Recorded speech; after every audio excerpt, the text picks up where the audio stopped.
प्रिय विद्यार्थियों नमस्कार। कल हमने कविता वाले के 2 पदों को पढ़ा था। आज हम तीसरे पद की संदर्भ प्रसंग व्याख्या करते हैं। आइए पहले पढ़ते हैं तीसरा पद, जो गोस्वामी तुलसीदास जी द्वारा लिखित कविता वाली से लिया गया है, जिसमें भगवान राम के सौंदर्य का अद्भुत वर्णन तुलसीदास जी ने किया है।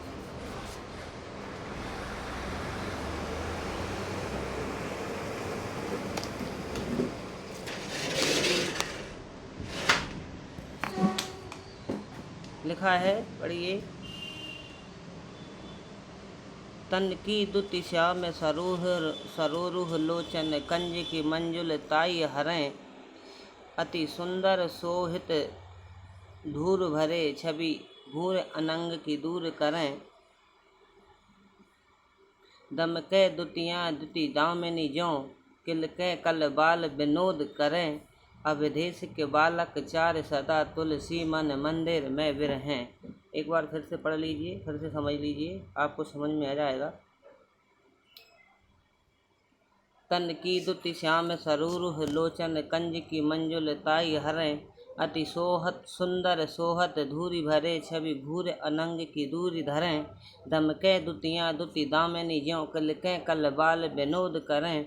अवधेश के बालक चार सदा तुलसी मन मंदिर में विहरें। अर्थात यहाँ पर गोस्वामी तुलसीदास जी लिखते हैं कि सखी अपनी सखी से कहते हुए भगवान राम के सौंदर्य का वर्णन करती हुई कहती है कि तन की दुति, तन मान होता है शरीर की, दुति मान होती है चमक अर्थात सुंदरता। श्याम सरोरुह, श्याम माने सांवले, सरोरुह माने होते हैं कमल के फूल। लोचन, लोचन माने नेत्र। कंज, कंज माने होता है कमल की। मंजुल ताई हरण, मंजुल ताई का मतलब होता है सुंदरता। हरण का मतलब होता है हरण करते हैं। कहने का तात्पर्य है कि तुलसीदास जी लिखते हैं कि भगवान राम का शरीर की जो चमक थी वह इतनी सुंदर थी कि उनकी चमक के आगे अर्थात सौंदर्य के आगे नीले कमल के फूल की सुंदरता भी फीकी लगती है। अर्थात उनकी सुंदरता का वो हरण कर रहे हैं।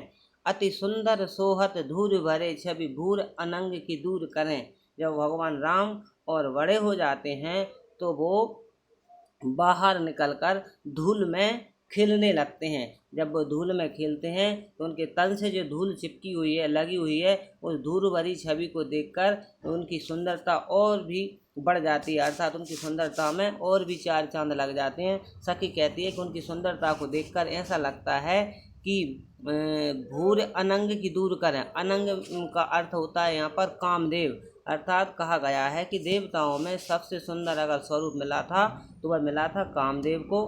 पुरुषों में कामदेव को मिला था। तो यहाँ पर भगवान राम की सुंदरता को देखकर ऐसा लगता है कि कामदेव की सुंदरता भी अब उनकी सुंदरता के आगे फीकी लग रही है। अर्थात वे कामदेव की सुंदरता का भी हरण कर रहे हैं। कहने का तात्पर्य है कि भगवान राम अब बाल रूप में घुटनों के बल चलते हैं, धूल में खेलते हैं, शरीर से उनके धूरा लगी हुई है। अर्थात धूरा में लगे हुए वे इतने सुंदर लग रहे हैं कि उनकी सुंदरता के आगे कामदेव की छवि भी फीकी लग रही है।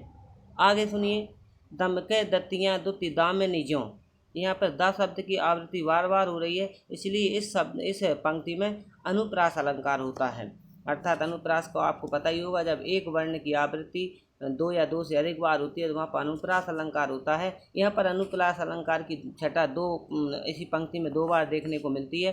दमके दतियाँ दुति दामिनी और किलके कल बाल विनोद करें, इसमें क वर्ण की आवृत्ति 4 बार हुई है, इसलिए इस पंक्ति में भी अनुप्रास अलंकार दिखाई देता है। तो यहाँ पर हम पढ़ते हैं इसके भावार्थ को। दमके दतियाँ दुति दामिनी ज्यों, दम के मतलब चमक रही हैं, दतियाँ मतलब दांतों की शोभा, दुति, दुति माने चमक, दामिनी, दामिनी का अर्थ होता है बिजली। अर्थात जब हंसते हैं, किल्लोल करते हैं तो उनके दांतों की दांत चमक जाते हैं। जब दांत चमकते तो ऐसा लगता है जैसे कि बिजली चमक रही हो। किल के कल बाल विनोद करें, जब वो किलकारी मारते हैं, बाल विनोद मतलब बाल उमंग से जब वो हंसते हैं तो उनकी हंसी के आगे ऐसा लगता है जैसे कि उनके दांत ऐसे चमकते हैं जैसे कि बादलों में बिजली की चमक चमकती है। अवधेश के बालक चार सदा तुलसी मन मंदिर में विहरें।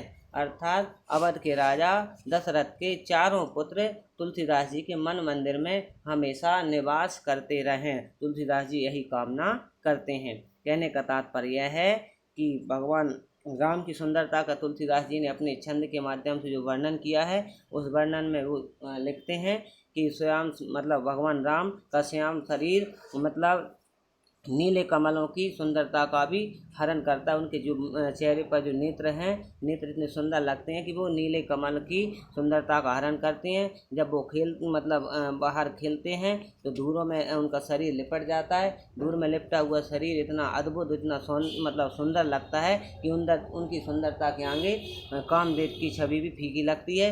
उनके दांतों की जो दांत हैं, उनकी चमक इतनी चमकती है, मतलब ऐसा लगता है जैसे कि बादलों में बिजली चमक रही हो।